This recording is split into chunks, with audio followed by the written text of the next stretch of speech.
कहानी की शुरुआत होती है एक युवा पत्रकार राज से, जो कुलधरा नामक एक वीरान गांव के रहस्य को उजागर करने के लिए वहां पहुंचता है। कुलधरा एक ऐसा गांव है जिसे सैकड़ों साल पहले लोगों ने अचानक छोड़ दिया था। वहां के लोग आज भी मानते हैं कि गांव पर एक अभिशाप है और रात के समय कोई भी उस गांव में कदम नहीं रखता। राज इस जगह की सच्चाई जानने के लिए दृढ़ संकल्पित है। उसके साथ उसकी सहकर्मी शालिनी भी है, जो पूरी यात्रा को कैमरे में कैद करने का काम कर रही है।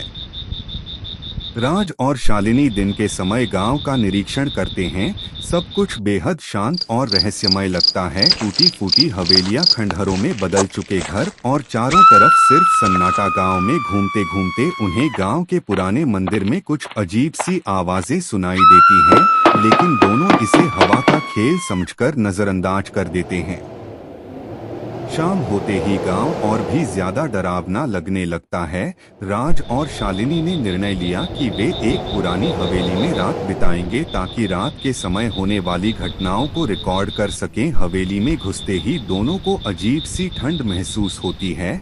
जैसे ही रात गहराने लगती है, हवेली में अजीब घटनाएं शुरू हो जाती हैं। अचानक से दरवाजे अपने आप खुलने बंद होने लगते हैं, दीवारों पर छायाएं चलती हुई दिखाई देती हैं और हवेली के हर कोने से किसी के चलने की आहट सुनाई देती है। रात के ठीक 12 बजे अचानक हवेली के पुराने कमरे में एक स्त्री की आत्मा प्रकट होती है।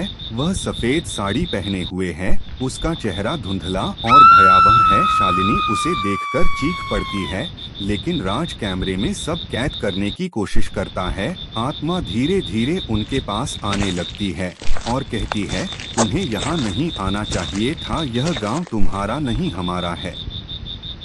आत्मा राज और शालिनी को बताती है कि वह गांव के प्रधान की बेटी प्रियंका है। सालों पहले गांव के लोगों ने उसे और उसके परिवार को बलिदान कर दिया था, क्योंकि गांव पर एक तानाशाह हुक्मरान की नजर थी जो प्रियंका को अपनी पत्नी बनाना चाहता था। गांव वालों ने अपनी इज्जत बचाने के लिए गांव छोड़ दिया और जाते जाते गांव को शापित कर दिया। तब से यहाँ कोई भी आता है, वह वापस नहीं जा पाता। राज और शालिनी को अपनी जान बचानी थी। वे हवेली से बाहर निकलने की कोशिश करते हैं, लेकिन गांव की रहस्यमय शक्तियां उन्हें बाहर जाने नहीं देती।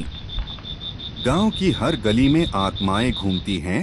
राज अपने कैमरे के फुटेज को संभालकर गांव से भागने की कोशिश करता है, लेकिन जैसे ही वे गांव के बाहर पहुंचते हैं, अचानक से चारों ओर अंधेरा छा जाता है और दोनों गायब हो जाते हैं। कुछ दिनों बाद राज और शालिनी की गुमशुदगी की खबर पूरे शहर में फैल जाती है, लेकिन कोई उनकी तलाश में कुलधरा जाने की हिम्मत नहीं करता। राज का कैमरा गांव के पास पाया जाता है, जिसमें उनकी आखिरी रात के भयानक दृश्य कैद होते हैं। कैमरे में आत्माओं की छायाएं और उनकी अंतिम चीखें सुनी जा सकती हैं। कहानी का अंत इस सवाल के साथ होता है, क्या कुलधरा का रहस्य कभी उजागर हो पाएगा?